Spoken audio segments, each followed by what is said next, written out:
बहुत बढ़िया अवसर है, निकल चलो। नहीं, माया की ऐसी आंधी ऐसी धूल आएगी, निकलना मुश्किल हो जाएगा। इसलिए हर साधक सावधान। और जब आप सेवा में हो, मंत्र में मन न लगे, राधा वल्लभ श्री हरिवंश नाम में न, तो बहुत छोटा और बहुत अमृत रस प्रदान कर राधा राधा राधा परम आनंद की अनुभूति होने लगेगी। आप देखो तो चित्त लगा के, ये राधा नाम वो है कि सब साधनाओं में परम प्रवीण वेदांत सिद्ध महापुरुष पूज्य राधा बाबा, आखिरी में बस राधा राधा राधा राधा, ये पूर्णता है राधा नाम। पहले महामंत्र जपे, वेदांत जप छोड़े, फिर राधे श्याम, राधा कृष्ण राधा, फिर सब छोड़ राधा राधा राधा।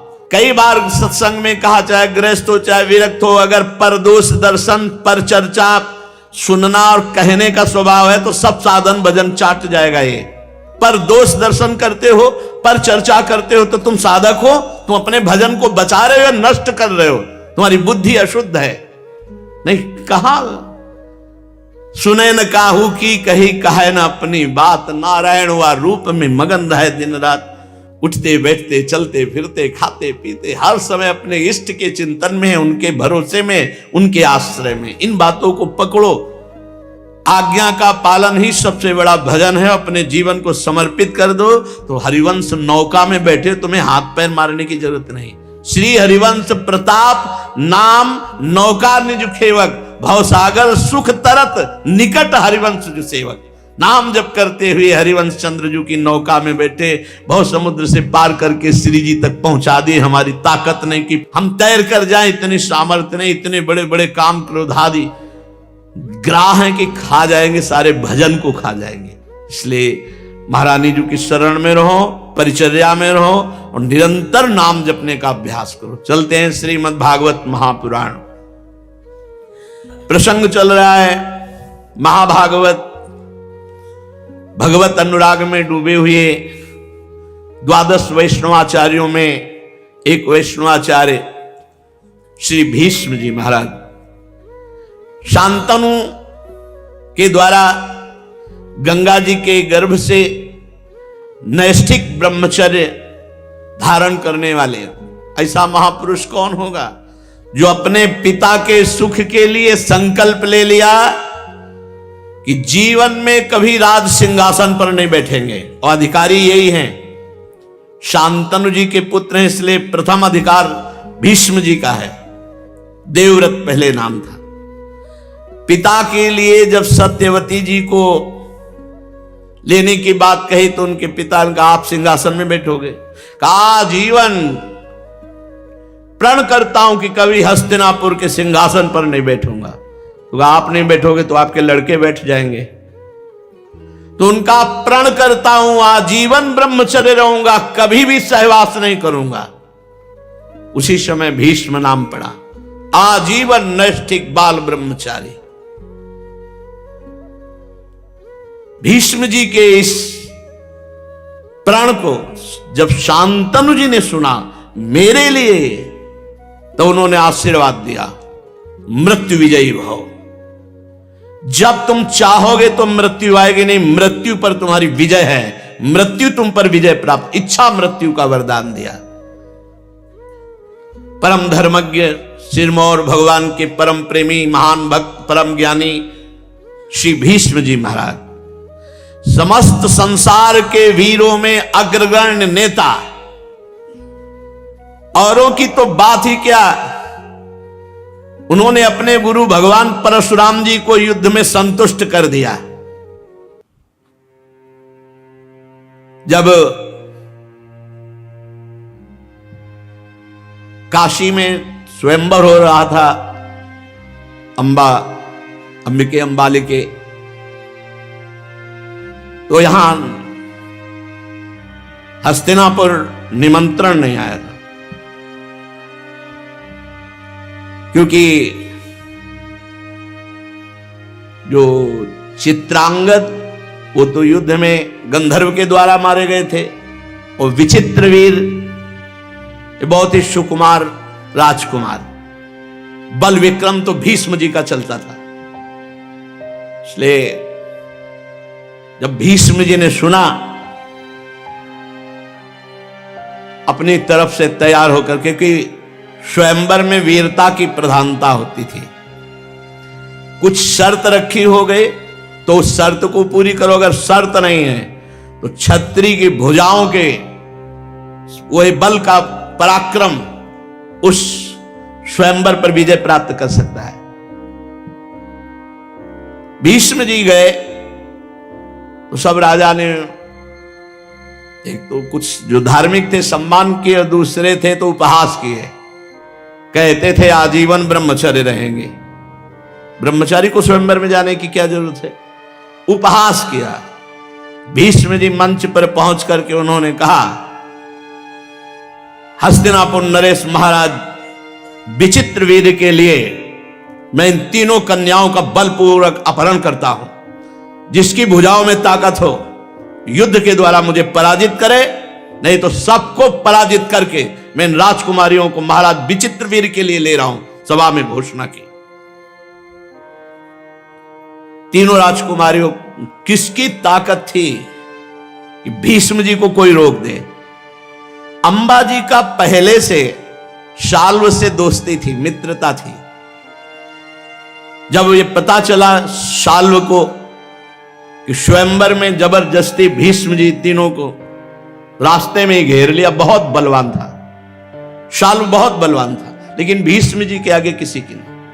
अकेले भीष्म जी ने पूरी सेना को परास्त किया, शाल्व को बंदी बनाया और कहा, जा दासत्व के रूप में तुझे छोड़ रहा हूं, तुझे दास बना के छोड़ रहा हूं, सिंहवत मत जाना।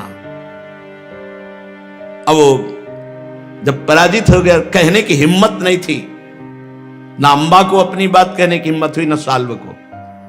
जब शाल्व परास्त हो गया तो बहुत से बड़े बड़े राजा अपने आप डर गए कि भीष्म जी के आगे किसी की चलनी नहीं। जब हस्तिनापुर में लेके आए विचित्रवीर्य, महाराज वरण करो इन तीनों कन्याओं को, तो अंबा ने कहा, नहीं, जो महल में ही केवल घुसा हुआ बैठा हुआ है, जो काशी नहीं पहुंच सका, जो अपनी भुजाओं का बल विक्रम नहीं दिखा सका, मैं उसे पति रूप में वरण नहीं कर सकती। या तो आप अपहरण करके लाए हो, आप मुझे वरण करो, मैं स्वीकार करती हूं आपको, क्योंकि आप वीर हो, योद्धा हो। अगर आप नहीं तो मैंने चयन किया था शाल्व को, हमारी और शाल्व की दोस्ती थी, तो आप मुझे पुनः शाल्व के पास सम्मान पूर्वक भेज दीजिए। भीष्म जी का आप पहले बता देती तो युद्ध का कोई सवाल नहीं था, शाल्व को मैं तुरंत दे देता, तुरंत रथ सजाओ और सम्मान के साथ अंबा को, शाल्व को समर्पित करो। अंबा जब शाल्व के पास गई तो उन्होंने कहा, किसी दूसरे के द्वारा जीती हुई न संपत्ति का उपभोग करता हूं न व्यक्ति का, तू भीष्म के द्वारा जीती हुई, इसलिए मैं तेरा।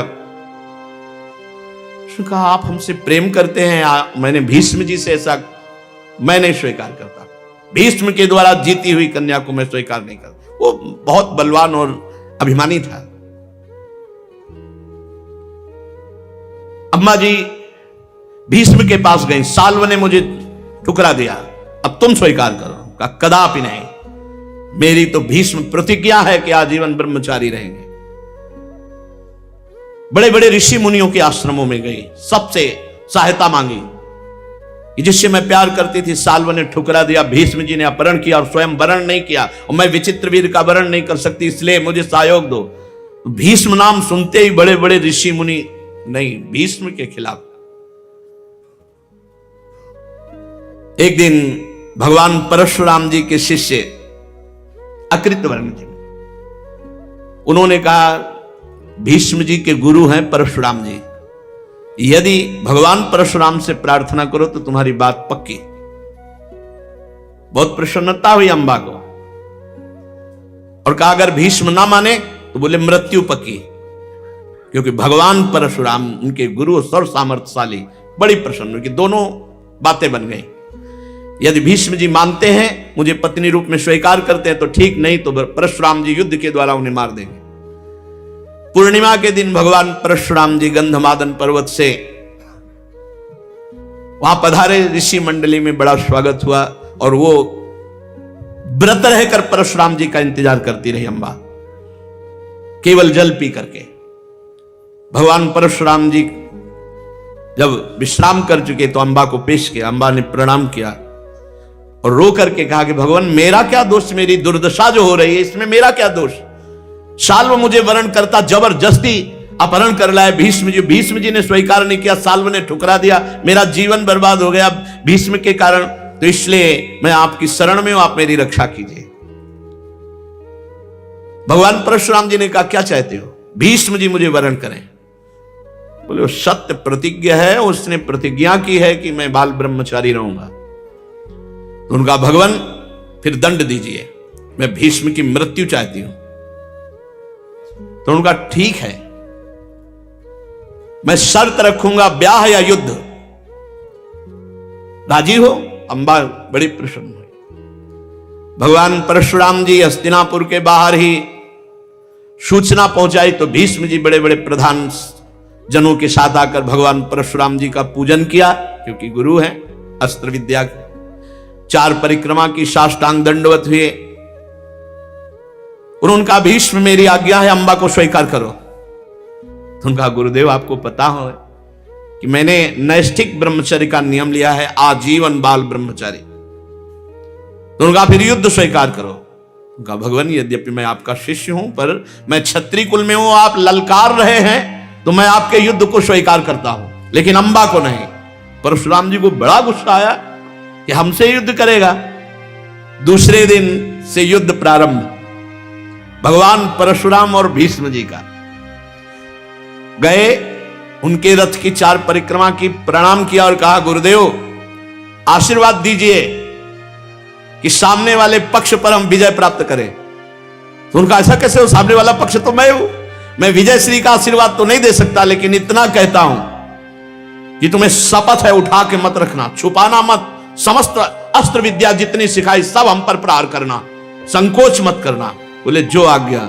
ऐसा भयंकर युद्ध गुरु शिष्य में हुआ, कई दिन तक बड़े बड़े दिव्यास्त्रों के प्रहार हुए। भगवान परशुराम जी महाराज तो साक्षात भगवान है और भीष्म जी 8 वसुओं में से प्रधान वसु हैं, बड़ी सामर्थ्य इनकी। और गंगा मैया केवल परशुराम जी से ही अस्त्र विद्या नहीं दिलाई, और भी दिव्यास्त्रों का ज्ञान। भगवान तो सर्वज्ञ हैं ही परशुराम जी, पर और भीष्म जी का, भीष्म जी ने एक बाण संधान किया भगवान परशुराम पर, वो अमोघ था। गंगा जी और वसु बड़े बड़े ऋषि मुनि सब आ गए, भगवान परशुराम जी से भी विनय की, भीष्म जी से भी कहा कि बेटा ऐसा नहीं, गुरु के ऊपर अमोघ अस्त्र का संधान नहीं करते। भगवान परशुराम जी से कहा कि प्रभु आप तो भगवान ही हैं और आपका शिष्य ही है, आप शांत हो जाइए। भीष्म जी ने कहा अगर गुरु जी एक कदम रथ वापस कर लें तो हमारा बाण नीचे उतर जाएगा और हम साष्टांग दंडवत हो जाएंगे। सबने परशुराम जी से प्रार्थना की कि आपका ही शिष्य है। भगवान पुत्र दुलार, शिष्य दुलार वैसे ही होता है जैसे मां अपने पुत्र। भगवान परशुराम को मना लिया।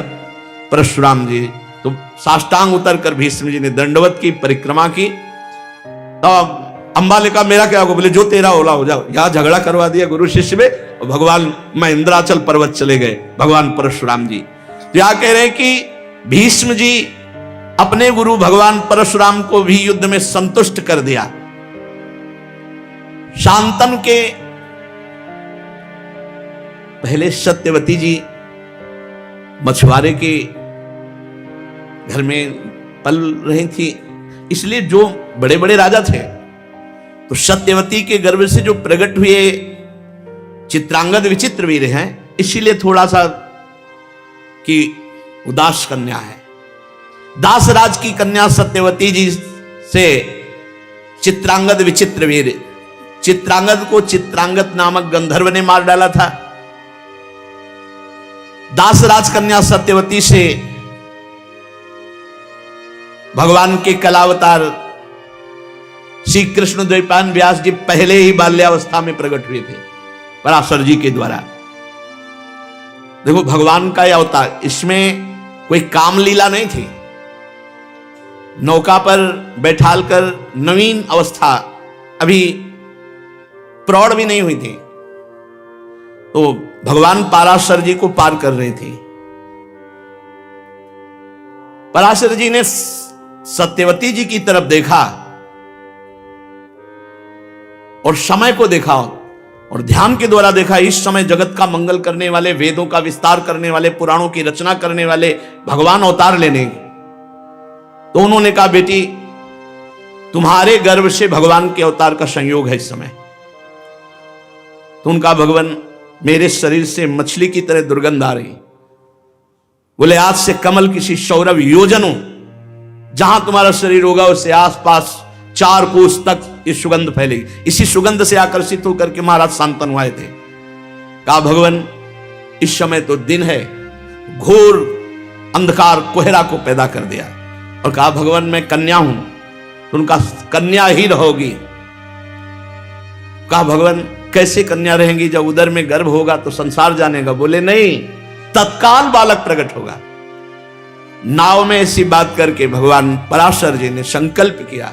उसी समय श्री कृष्ण द्वैपायन भगवान व्यास देव जी का प्रादुर्भाव सत्यवती जी से हुआ। भगवान वेद व्यास जी वेदों का विस्तार, पुराणों की रचना, और ये जो मैं तुम्हें सुना रहा हूं श्रीमद् भागवत महापुराण, इसकी भी रचना, ये अत्यंत रहस्यमय परम गोपनीय है। भगवान व्यास देव जी ने श्रीमद् भागवत को किसी अन्य शिष्य को ना देकर के, श्री सुखदेव जी कहते हैं, एक मुझे ही अधिकारी समझा। एक तो मैं उनका पुत्र था, दूसरा महावैराग्यवान, तीसरा ब्रह्मबोध और शांति आदि गुण मुझ में थे। इसलिए भगवान वेद व्यास जी ने श्रीमद् भागवत मुझे पढ़ाई। श्री परमहंस जी महाराज सुखदेव जी कह रहे हैं, शांतनु की जो विचित्र वीर थे, काशीराज की कन्या अंबालिका से विवाह किया, बलपूर्वक श्री भीष्म जी काशी नरेश के यहां स्वयंवर से लाए थे। अब विचित्र वीर गृहस्थी का मतलब थोड़ी है कि जितना चाहो आप इस माया के काम खेल में आसक्त हो जाओ। नहीं, संयम से रहो। महाराज सुकुमार राजकुमार और 2 सुंदरी राजकुमारी इतना विषय आसक्त हो गए कि कुछ ही दिन में राजा क्षमा हो गए, उनकी मृत्यु हो गई। होश में विचित्र वीर जी इतने आसक्त हो गए कि राजा क्षमा रोग हो गया और उनकी फिर मृत्यु हो गई। इसी से ब्रह्मचर्य ही अमृतत्व है, विषय सेवन ही मृत्यु है, संभाल के। अब फिर राज सिंहासन संकट में पड़ गया, क्योंकि भीष्म जी बैठ नहीं सकते। चित्रांगद मारे गए थे गंधर्व के द्वारा, विचित्र वीर मारे गए काम के द्वारा। माता सत्यवती जी को भगवान व्यास देव जी ने कहा था, जब कभी आप स्मरण करोगी, स्मरण करते ही मैं उपस्थित हो जाऊंगा। तो भगवान व्यास देव जी का चिंतन किया। भगवान व्यास देव जी उपस्थित हुए। कहा, बेटा तुम भी हमारे पुत्र हो और अभी राज सिंहासन पर बैठने वाला कोई है नहीं। तो तुम्हारे भाई विचित्र वीर की 2 पत्नियां हैं, अंबा अंबालिका, इनके कोई संतान नहीं, क्योंकि पति पधार गए। अब इनसे संतान तुम उत्पन्न करो। भगवान श्री कृष्ण द्वैपायन व्यास देव जी से कहा।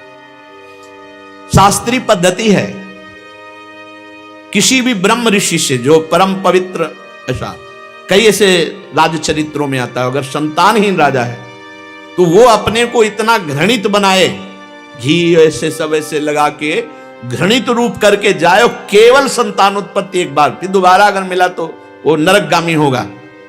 भगवान व्यास देव जी ने शास्त्र पद्धति के अनुसार सत्यवती जी गई और कहा, बहू ये गुप्त विषय है कि जो तुम्हारे सामने आने वाले हैं वो हमारे गर्भ से प्रकट हुए हैं, जैसे तुम्हारे पति प्रकट हुए थे, और वो तुमसे संतान उत्पन्न करेंगे। तुम बड़े आदर के साथ, क्योंकि भगवान का स्वरूप है। अभी बहुत सुकुमारी राजकुमारियां थी। जब भी भगवान व्यास जी गए तो वैसे ही श्याम शरीर और बड़ा बीभत्स भयानक रूप, वो देखकर इतनी घबरा गई कि आंखें मूंद ली। भगवान व्यास देव जी संकल्प किए, बाहर आए। सत्यवती जी ने कहा, बेटा मेरी कामना पूर्ण हुई? बोले, हाँ मां, संतान होगी, बहुत बलिष्ठ, बलवान, बुद्धिमान, लेकिन आंखों से अंधी होगी। बेटा अंधा चक्रवर्ती सम्राट कैसे पद संभाल सकेगा, और दूसरी पुत्री से फिर समझाया जाके सत्यवती जी ने। अंबालिका जी बहुत सावधान नहीं, पर जो ही भगवान व्यास देव जी का वो भयानक रूप देखा तो पीली पड़ गई। बाहर भगवान व्यास देव जी आए, उनका बेटा चक्रवर्ती सम्राट पद के योग्य पुत्र। बोले मां बलवान होगा, नेत्रवान होगा, बुद्धिमान होगा, सामर्थ्य, पर पांडु रोग से ग्रसित होगा, क्योंकि देखते ही पीली पड़ गई। भयभीत होकर वो पांडु रोग से ग्रसित चक्रवर्ती सम्राट कैसे हो सकता है? बेटा तीसरा पुत्र उत्पन्न करो। उनका धर्म विरुद्ध नहीं। मां ने बहुत हट किया तो अंबालिका ने दासी को विराजमान कर। दासी तो परम प्रवीण, बिल्कुल कोई संकोच नहीं, कोई भय नहीं। उनका मां छल हो गया। दासी पुत्र होगा सर्वांग सुंदर, महान, बलिष्ठ, बलवान, बुद्धिमान, धर्मात्मा, सब लक्षणों से युक्त, लेकिन वो दासी पुत्र होगा, महारानी का पुत्र नहीं। उसी भगवान के धर्मावतार श्री विदुर जी, पहले जो आंख मूंद ले तो धृतराष्ट्र जी, दूसरे पांडु जी, तीसरे विदुर जी। विदुर जी साक्षात धर्मराज हैं और युधिष्ठिर जी धर्म के अंश हैं। धृतराष्ट्र जी का ब्याह गांधारी जी से हुआ। जब गांधारी जी को सुनने को मिला कि हस्तिनापुर में हमारा ब्याह हो रहा है और धृतराष्ट्र के साथ तो मेरे पति अंधे, सर्वांग सुंदरी, परम पवित्र धर्मात्मा गांधारी जी थी। उसी अभी ब्याह नहीं हुआ था, उसी समय कपड़े की कई परत की पट्टी लगाकर आंख में बांध लिया कि मेरे पति अंधे तो जीवन में संसार को नहीं देखूंगा। और इतना धर्मात्मा कि हर समय अपने पति का अनुसरण, पतिव्रता थी गांधारी जी। महाराज पांडु के तो शाप के कारण स्वयं से कोई संतान प्रकट नहीं हुई। महाराज पांडु प्राय दिग्विजय ही करते रहते थे और जब युद्ध नहीं होता था तो वन में रहते थे। ऋषियों की सेवा और उनकी रक्षा करना बड़ा उनको अच्छा लगता था, वन में रहना। तो एक दिन वन में श्री कुंती जी और माद्री जी इनके साथ थे। मन में आया कि शिकार खेल, तो उस समय अचानक देखा कि एक हिरनी पर हिरन सहवास कर रहा है। एक ही बाण से दोनों को बेध दिया। जो भी बेधा तो पुरुष आवाज आई, ये अनर्थ किसने किया? नजदीक जाके देखा तो ऋषि अब तो कांप गए। तो उन्होंने कहा तुमने घोर अपराध किया। तो महाराज आप मुझे अपराधी नहीं ठहरा सकते, क्योंकि मैं राजा हूं और अपने प्रजा की रक्षा के लिए मैं जिस हिरन का चाहूं वध कर सकता हूं, जिस खूंखार जानवर का चाहूं वध कर सकता हूं, ये मेरा अधिकार है। मैंने अपने अधिकार के अनुसार बाण चलाया। तो उन्होंने कहा कि तुमने मुझ ऋषि और ऋषि पत्नी को मारा। बोले महाराज आप हिरन थे, ऋषि पत्नी नहीं थे। तो बोले तुम्हें तनिक भी दया नहीं आई कि सहवास के समय मार दिया? मैं ऋषि हूं, इसलिए दिन में कभी मैथुन करना शास्त्र आज्ञा नहीं करता। और कामाशक्त दंपत्ति होने के कारण हम दोनों ने विचार किया कि जब शास्त्र विरुद्ध आचरण करना है तो पशु आचरण होता है, इसलिए हमने पशु रूप धारण किया। महाराज मैं ऋषि मान करके तो नहीं आपको माना, अपना शिकार मान करके मान। तो उनका मैं शाप देता हूं, यदि तुम अपनी पत्नी के सहवास के लिए उद्योग करोगे तो उसी समय तुम्हारी मृत्यु हो जाएगी। महाराज बहुत असंतुष्ट हो गए, क्योंकि अभी तक कोई संतान नहीं थी। बहुत ही चिंतित होकर जब आए तो कुंती जी बहुत ज्ञान शिरोमणि है, बहुत ही प्रवीण भगवान की महान भक्ता है। कुंती जी ने दृष्टि डाली और पांडु महाराज से कहा कि आप अपने चिंता का कारण व्यक्त कीजिए। तो उनका आज के बाद हम कभी तुम लोगों का स्पर्श नहीं कर सकते काम भाव से, क्योंकि स्पर्श करेंगे तो ऋषि का शाप है, मृत्यु हो जाएगी। अब तो बहुत असंतुष्ट श्री कुंती जी की हम तो, लेकिन माद्री जी अभी नवीन राजकुमारी थी, कहीं धोखा, बहुत ही सुंदर थी। माद्री को बुलाया और कहा कि कभी भी ऐसी गलती मत करना महाराज जी, जब एकांत में हो कभी स्पर्श भी नहीं, भाग पड़ना, अपने पति के प्राण बचाना अपना कर्तव्य है। और कुंती जी तो बहुत ही ज्ञान शिरोमणि थी। महाराज पांडु ने एक दिन कुंती जी से कहा कि मैं एक बात कह नहीं पा रहा हूं, पर बहुत हिम्मत करके कह रहा हूं कि तुम किसी ऋषि से संतान प्रकट करो, क्योंकि हमारे सम्राट पद पर बैठने वाला कोई राजकुमार नहीं, ये पद्धति है। तो उन्होंने कहा महाराज किसी ब्रह्म ऋषि की आवश्यकता नहीं, आप आदेश कीजिए। मुझे बचपन में दुर्वासा जी ने एक मंत्र दिया था, प्रसन्न होकर जब उनकी सेवा की, कि हम जिस देवता को चाहे उस देवता को बुला सकते हैं। उन्होंने कहा कि सर्वप्रथम धर्म को बुलाओ, क्या यह धर्म है? जो मंत्र का आवाहन किया, साक्षात धर्मराज जी उपस्थित हो गए। महाराज पांडु बहुत प्रसन्न हुए और कहा महाराज आपके द्वारा मुझे संतान चाहिए। तो कुंती जी से महाराज युधिष्ठिर का प्रादुर्भाव हुआ। फिर कहा कि और देवता को बुलाओ। अब किस देवता को? महाबलशाली, एक धर्मात्मा हुआ, एक महाबलशाली होना चाहिए। तो बोले बल के अधिष्ठात्र देवता तो वायु देवता है। वायु देवता का आह्वान किया, उससे महाभयंकर बलशाली पर्वताकार भीम जी का प्रादुर्भाव हुआ। फिर कहा समस्त शास्त्रों में प्रवीण और समस्त शस्त्रों में प्रवीण, हमें ऐसा पुत्र चाहिए। तो देवराज इंद्र का स्मरण किया, जिससे अर्जुन जी प्रकट हुए। अब माद्री जी का मोह लग गया, क्योंकि उनको तो कोई मंत्र आता नहीं था। महाराज पांडु की तरफ देखा और कहा कि आप समझ सकते हैं कि बड़ी बहन के 3 पुत्र देवता के समान, मेरे एक भी नहीं। तो उनका कहो ना आप कुंती से, आपको मंत्र दे। बोले नहीं, मर सकती हूं लेकिन कह नहीं सकती, आप ही कहो ना। महाराज पांडु ने कुंती जी से कहा कि इनको मंत्र दे दो, तो ये देवता को बुला दें और इनके भी बालक हो। उनका एक बार एक देवता, बस दोबारा मंत्र हम बोलेंगे, देवता तुम चयन करो। एक पुत्र के 3 पुत्र, तो चतुराई प्रवीणता उनका एक अश्विनी कुमार को, अश्विनी कुमार 2 होते हैं, तुरंत अश्विनी कुमार। तो फिर उससे नकुल और सहदेव का प्रादुर्भाव हुआ। अभी छोटे छोटे ही राजकुमार 5 पांडु जी के वंशधर आगे बढ़कर के इनको पांडव ही कहा गया। महाराज पांडु एक दिन पुष्प चयन कर रही थी माद्री, अचानक देखा और इतना बावरापन चढ़ा कि भाग पड़े। माद्री जी ने कहा महाराज तुम्हें शाप है, अगर स्पर्श करोगे तो मृत्यु हो जाएगी। पर भावी बस न ज्ञान उरावा, जे ही उन्होंने आलिंगन किया तत्काल मृत्यु, ऋषि का शाप। अब माद्री जी चिल्लाई, कुंती जी नजदीक, कहा था तुमसे एकांत में, सर्वनाश कर दिया। चलो संभालो 5 पुत्रों को और मैं अपने पति के साथ सती होती हूं। कुंती जी ने कहा। तो उनका आज तक मैंने हृदय की बात नहीं की, मैं तुमसे सदैव जलती रही हूं।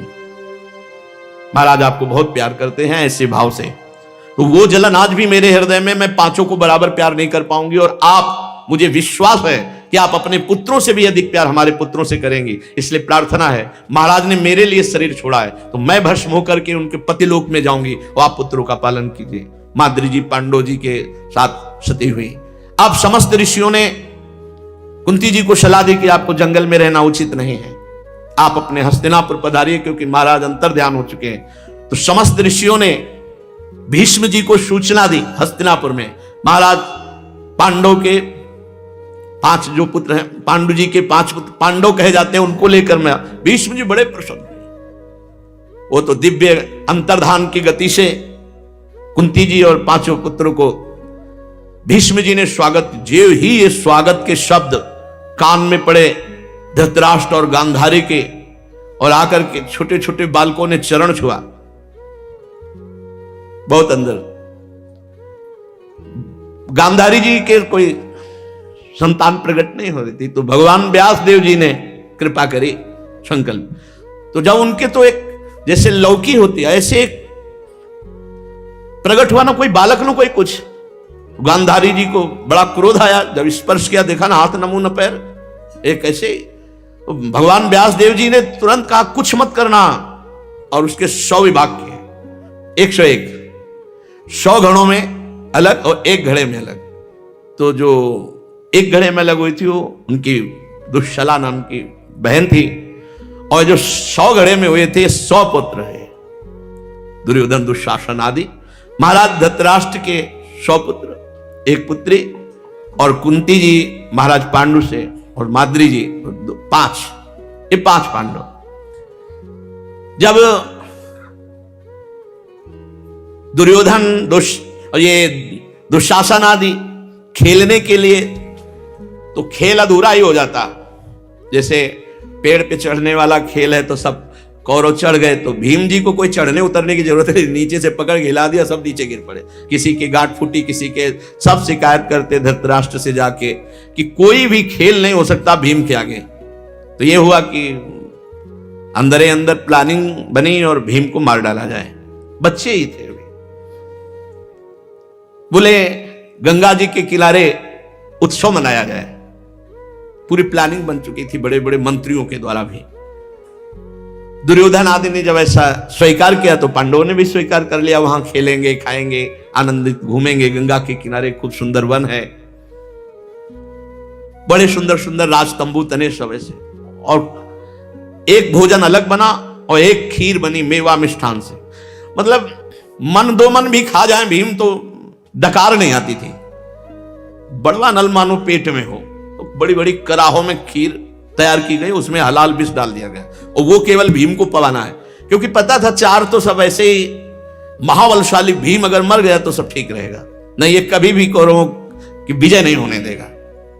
भीम से कहा भैया ये सब भाई हमारे भी और आप ये सब एकांत में पाए, आओ आपके लिए पर्सनल खाने में तो प्रवीण थे ही, दिखाया ये सब खीर। भीम ने सब खीर खा ली। जब खीर खाई तो जहर चढ़ा तो मूर्छित हो गए, हाथ पैर बांध करके छोड़ दिया गया गंगा जी में, अथाह गंगा जी उस समय। अब भीम कोई साधारण थोड़े, वायुदेव के पुत्र हैं। नीचे गए तो सांप, एक जो इच्छाधारी सांप है, उन्होंने देखा इतना सुंदर बालक और ये हाथ पैर बंधे हुए, तत्काल हाथ पैर खुले और लेकर नागलोक चले गए। नागलोक में जाकर के वहां परीक्षण कराया इसको जहर, तो तुरंत एक औषधि दी, जहर मुक्त हो गए।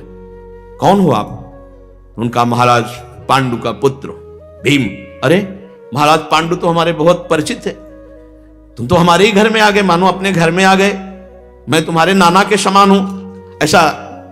और एक एक कुंड में 10-10 हजार हाथियों का बल, ऐसी औषधि डाल करके अमृत तैयार किया और कहा पी जाओ। भीम तो भी 60,000 हाथियों का बल था भीम के, 60,000 हाथी 6 कुंडों का पी गए। आराम से सो जाओ, सो गए, पच गया। बोले आज के बाद कोई वीर तुम्हारे सामने टिका। 60,000 हाथियों का बल, वो वैसे ही पवन पुत्र हैं, हनुमान जी के छोटे भाई हैं भीम जी। और बस नागलोक से ऊपर उठा तो गंगा नहा के जैसे निकले हो ना भीम, अब तो और अलमस्त। कौरवों के तालू सूख गए कि इतना जहर पड़ा, खीर पूरी पी गए। उनको तो पीछे वाली घटना पता नहीं है कि क्या क्या हुआ। उनको लगा कि बोले भीम खीर अच्छी लगी थी, बोले बहुत स्वादिष्ट थी। अब चुप हो गए, किसी की हिम्मत नहीं पड़ी कि जहर का पूरा। और इधर युधिष्ठिर आदि बहुत शोकित थे देख करके भीम। फिर भीम एकांत में जाके माता कुंती को बताया कि हमको जहर दिया गया था, ऐसा ऐसा। हर तरह से उनको सताते रहे। तब विदुर जी महाराज और भीष्म जी महाराज बीच में टोकते। तब प्लान बनाया उन्हीं क्रूर मंत्रियों के साथ कि वारणावत भेजा जाए और लाक्षागृह का निर्माण करके उसी में भस्म कर दिया जाए कुंती सहित पांडवों को। पहले तो राजी किया कि बेटा कभी तुम गए नहीं वारणावत, बहुत सुंदर अपना ही है, एक बार वहां पहुंचिए, वहां की प्रजा को पता चले कि महाराज पांडु के पुत्र कैसे हैं, अपनी मां के साथ जाइए, बस कुछ समय में हम निर्माण करवा देते हैं अलग महल जिसमें आप रहेंगे। लाक्षागृह, घी, पेट्रोलियम ऐसी वस्तुएं खूब, और दीवार बड़ी मोटी और सब में वही विस्फोटक पदार्थ भरे हुए। देर न लगा, चक्रवर्ती सम्राट का आदेश, महल तैयार। और ऊपर से केवल ऐसा पुता हुआ कि कहीं कोई समझ न पावे। जब चले थे वहां से तो विदुर जी ने म्लेच्छ भाषा का उनको ज्ञान था और युधिष्ठिर जी को भी उस भाषा का ज्ञान था। विदुर जी ने म्लेच्छ भाषा में संकेत किया तुम्हें जहां भेजा जा रहा है वहां मारने के लिए भेजा जा रहा है, और जिस तुम्हें महल में रखा जाएगा वो सब विस्फोटक पदार्थों से भरा होगा, लाक्षागृह। तुमको निकलने का उपाय पहले ही कर लेना होगा। मैं एक अपना आदमी भेजूंगा, वो तुम्हारी सेवा में रहेगा, वो बहुत बड़ा खनिक है, अकेले सुरंग खोद देगा गंगा जी तक, और मेरी नाव वहां मिलेगी, वहां से तुम गंगा पार रातों रात हो जाना। पूरा प्लानिंग। जो ही वहां गए तो प्रजा बहुत उत्साहित हुई। जिस दिन भवन में प्रवेश होने को था बड़ा उत्सव मनाया गया। तो एक भीलनी अपने 5 बेटों के साथ वहां भंडारा खाने आ गई। खनिक के द्वारा पूरी नींव अंदर से सुरंग खुद गई थी और ऊपर से खंभे का निर्माण ऐसा था कि कोई उसको देख ना सके। वो एक घूंसा भीम का काफी था उसको हटाने के लिए। जो वहां, उसका हमें नाम याद नहीं आ रहा, जो दुर्योधन की तरफ से रखा गया था आग लगाने के लिए, बहुत ही वो प्रवीण रात रात भर जगता, लेकिन पांडव भी पहरे में रहते, तो वो ये देखता एक बार पांडव सो जाए तो पूरे भवन में आग लगा दें। तो आज महाराज युधिष्ठिर ने कहा अपने सोने का नाटक करो जिससे वो समझ जाए और आग लगा दे।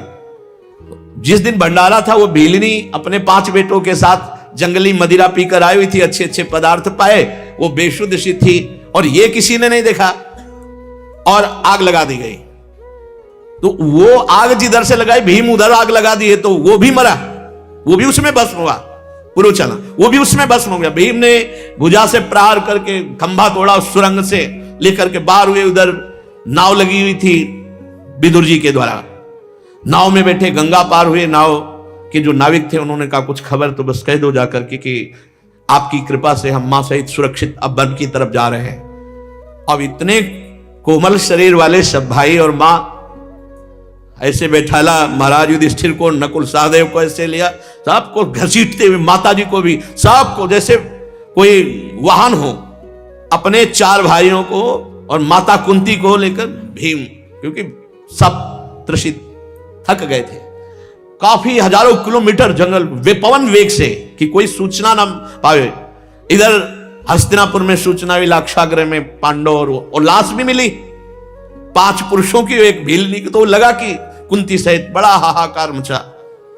भीष्म जी तर्पण करने के लिए खड़े हुए तो विदुर जी ने इशारे से कहा, भीष्म जी ने तर्पण नहीं किया, समझ गए। फिर एकांत में मिले, उन्होंने कहा केवल आप तक है, पांडव सुरक्षित हैं, वनवास में हैं, पांडवों की हत्या नहीं हो पाई। तो कहा हे भगवान बड़ी कृपा हुई।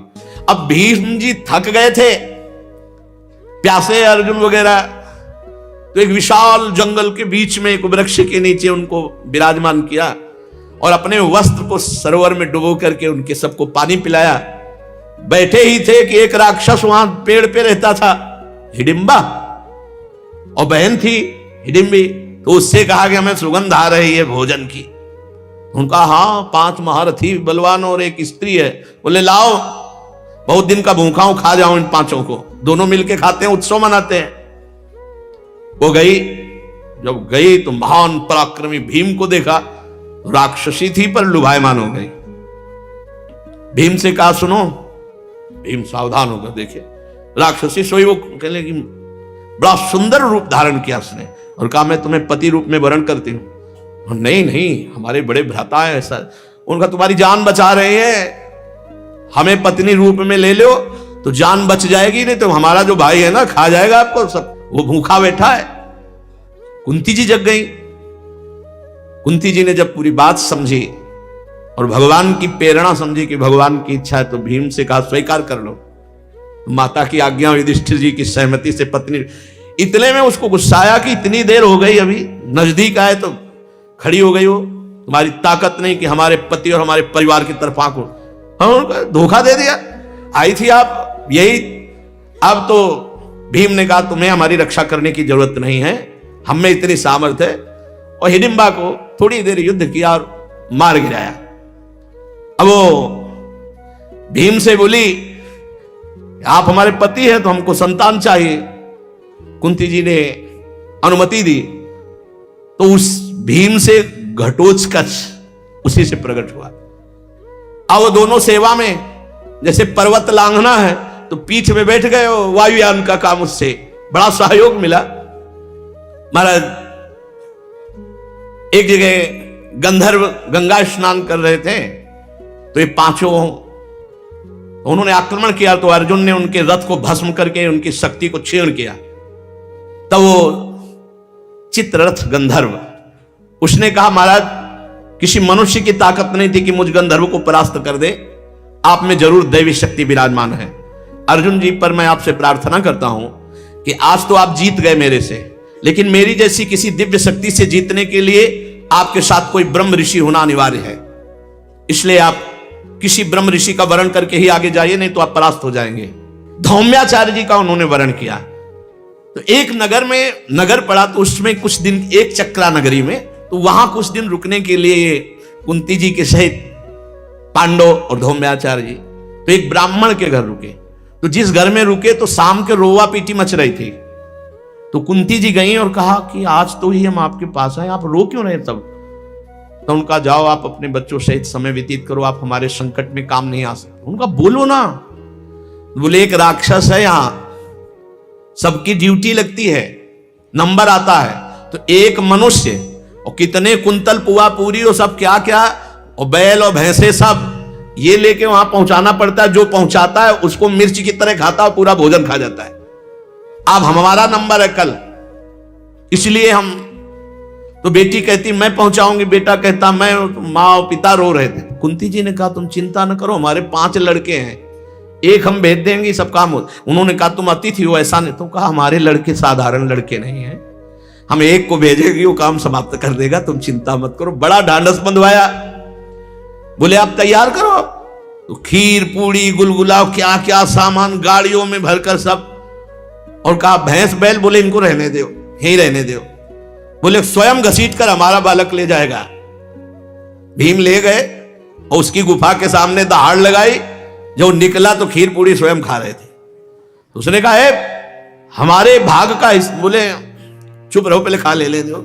भीम ने पूरी गाड़ी का जो सामान था ना, थोड़ा बारा कुछ बचा होगा। बोले देख अगर खाना हो तो इसको खा ले जो बचा हुआ है। हाँ बता क्या तेरा हिसाब होना चाहिए। वो गरज के टूट पड़ा भीम, क्योंकि इतना बड़ा अपमान।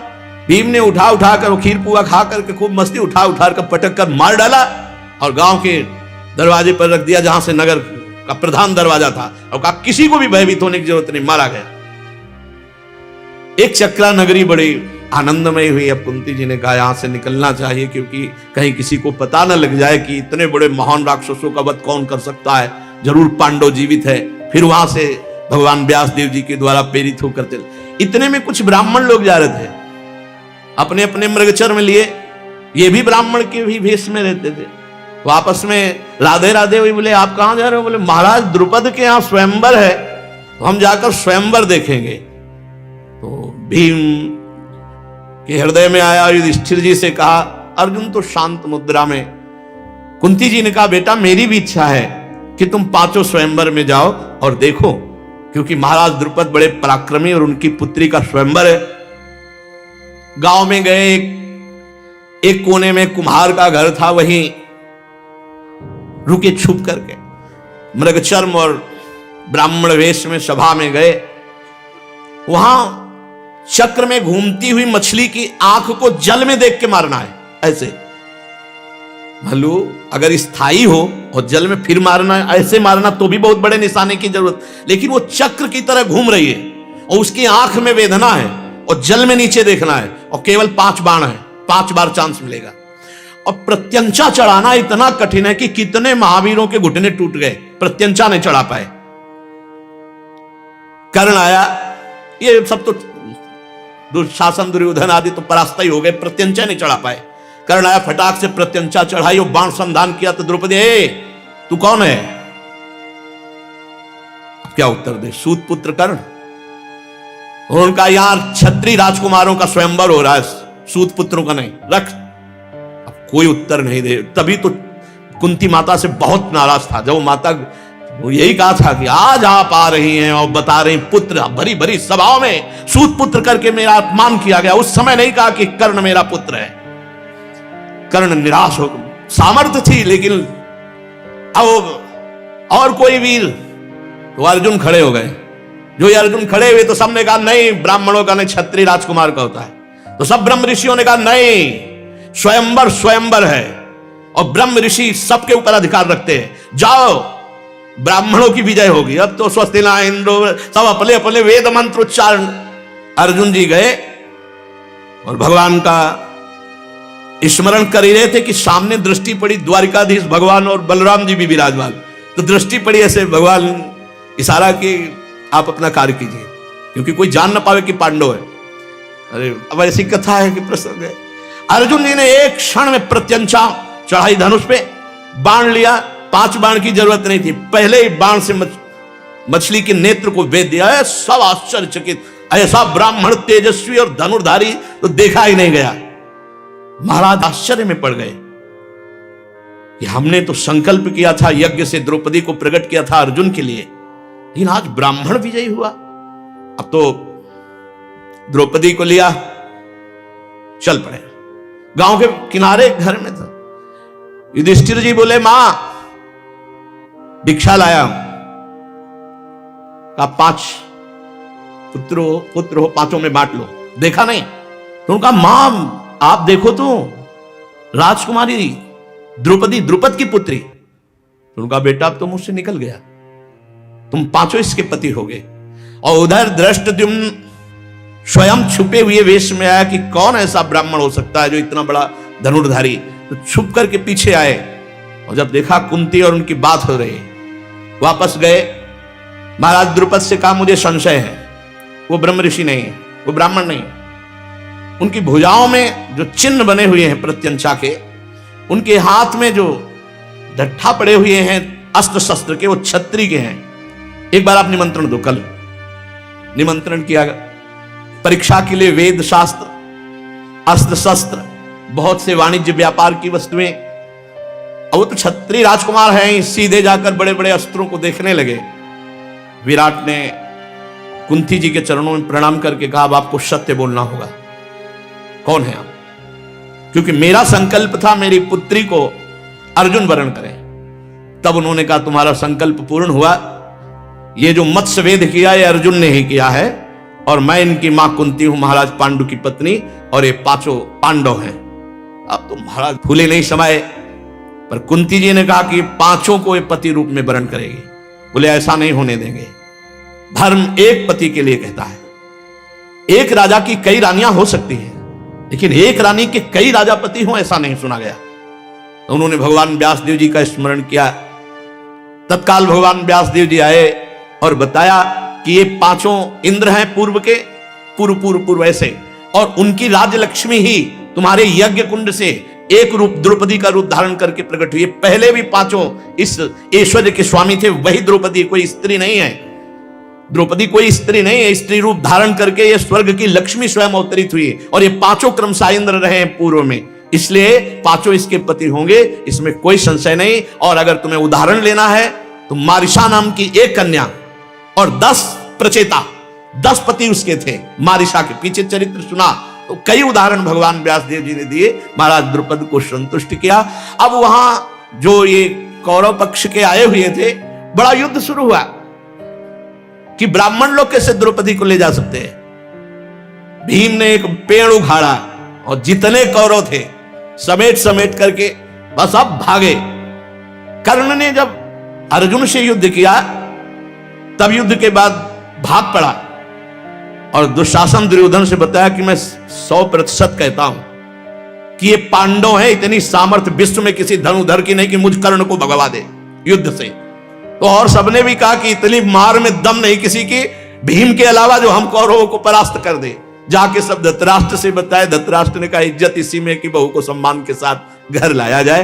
तो भगवान जिसके सहयोगी हैं, विजय श्री उसके पास है, संकट चाहे भले पड़े।